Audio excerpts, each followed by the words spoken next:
Here's a chance that could completely reshape how you think about Africa's future, but only if you're brave enough to challenge the status quo. The Bioeconomy Coalition of Africa, BioCA, has just opened doors to something that most people are completely overlooking. 6 specialized working groups that could determine whether Africa becomes a global leader in sustainable innovation or remains dependent on outdated economic models forever. But here's where it gets controversial. They're not just looking for seasoned experts. They want students and early career professionals to help shape continental policy. Some critics argue this approach is too ambitious, while supporters believe fresh perspectives are exactly what Africa needs to leapfrog traditional development models. These aren't your typical advisory committees that produce reports nobody reads. These working groups are designed as action-oriented platforms where participants directly influence real-world initiatives across the continent. Think of them as the think tanks that could redefine Africa's economic trajectory for the next generation. The initiative focuses on 6 critical areas that represent different colors of the bioeconomy spectrum. The green pathway centers on agriculture and forestry, essentially reimagining how Africa feeds itself and manages its vast natural resources. This involves exploring sustainable farming techniques, forest conservation strategies, and agricultural innovations that could transform rural economies across the continent. The red bioeconomy tackles healthcare and life sciences, addressing Africa's unique health challenges through biotechnology and life sciences innovations. Given the continent's experience with health crises, this working group could pioneer solutions that benefit not just Africa, but the entire world. The white bioeconomy encompasses industrial biotechnology, bioenergy, and biomaterials, perhaps the most technically challenging area that involves converting biological resources into industrial products, sustainable energy solutions, and innovative materials that could replace traditional manufacturing inputs. The blue bioeconomy explores aquatic resources and marine innovation, which is particularly significant considering Africa's extensive coastlines and inland water systems. This area remains largely untapped despite its enormous potential for sustainable development. The policy and governance track focuses on regulations, strategy, and implementation. Arguably the most crucial area, since even the best innovations fail without proper regulatory frameworks and strategic implementation.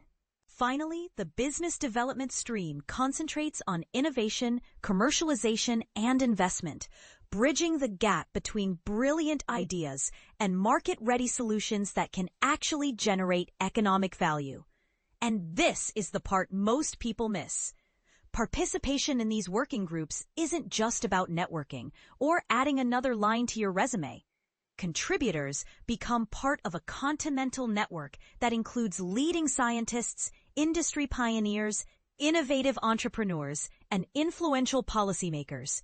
You're not just observing policy development, you're actively shaping it. The program offers something that traditional academic or professional paths rarely provide: the opportunity to work simultaneously across science, sustainability, and strategic planning while contributing to Africa's emergence as a global bioeconomy leader. Here's what makes this opportunity particularly intriguing and potentially controversial. They welcome applications from individuals across the African continent, regardless of their current academic level or professional experience. Whether you're an undergraduate student with big ideas, a graduate student conducting research, or an early to mid-career professional looking to pivot towards sustainability and innovation, your application will be considered. The organizers explicitly state that prior bioeconomy experience isn't required, though they do expect demonstrated interest in at least one of the thematic areas. This approach challenges the traditional gatekeeping that often excludes fresh perspectives from important conversations. But here's the catch that might spark some debate. Spaces are intentionally limited, and the selection process will be highly competitive. Some might argue this creates unnecessary barriers, while others contend that selectivity ensures quality and commitment. The application process is straightforward. Interested candidates need to complete the designated application form, with submissions accepted until September 30th, 2025. The simplicity of the process contrasts sharply with the complexity and potential impact of the opportunity itself. For those seeking additional information or updates about similar opportunities, the organizing platform maintains active presences across multiple social media channels, including Facebook, Instagram, WhatsApp, Twitter, LinkedIn, and Telegram. It's worth noting that Global South Opportunities serves as an information disseminator rather than the hiring organization. They explicitly clarify that applications should be submitted directly through official channels, and due to high inquiry volumes, they cannot guarantee responses to all communications. Now here's the question that could divide opinions. Is Africa truly ready to lead the global bioeconomy transition, or are initiatives like these premature given the continent's current infrastructure and resource constraints?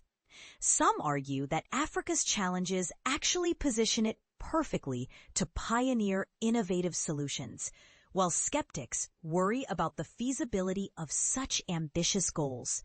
What do you think? Are you ready to be part of a movement that could redefine Africa's place in the global economy? Or do you believe these working groups are overly optimistic about what can realistically be achieved? The conversation starts with your decision to apply or your choice to remain a spectator while others shape the future.